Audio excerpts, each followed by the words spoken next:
Baada ya kujifunza hili, sitawahi tena kuwa na shaka juu ya uwezo wangu.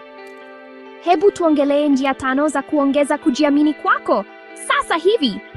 Kujiamini ni kama kile kitu spesheli kinachofanya kila kitu kuwa poa zaidi. Lakini unaipataje? Na unaifanyaje iendelee kuwepo? Hebu tuangalie kwa hatua 5 rahisi. Kwanza kabisa, kubali jinsi ulivyo wa kipekee. Hakuna mtu mwingine anayeweza kuwa wewe, na hiyo ndio nguvu yako ya kipekee sana. Kwa hiyo jivunie. Inaweza kuwa ni mtindo wako, tabasamu lako, au hata jinsi unavyocheka. Yote hayo yanakufanya uwe wewe. Pili, jizoeze kujisemea maneno mazuri. Maneno yana nguvu sana, na yale unayojiambia mwenyewe ndiyo yana nguvu zaidi. Badala ya kusema siwezi, sema hili naliweza. Niamini mimi, inaleta tofauti kubwa sana. 3, jiwekee malengo madogo madogo ambayo unaweza kuyatimiza. Kujiamini kunakuja pale unapojiona unafanikiwa.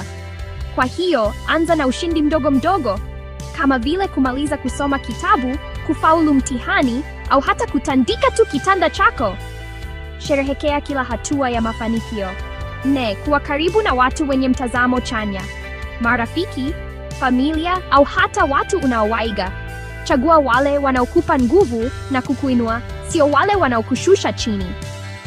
Watu wako wa karibu wanapaswa kukupa nguvu na kuwa upande wako. Na mwisho, namba 5, jitunze vizuri.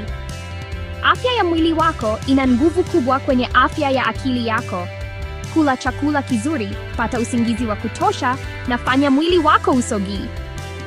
Mwili ukiwa na afya, akili nayo inakuwa na nguvu na kujiamini zaidi. Kumbuka, kujiamini sio lazima uwe mkamilifu kila wakati. Ni kuhusu kuamini thamani ulionayo na uwezo wako wa kufanya mambo makubwa.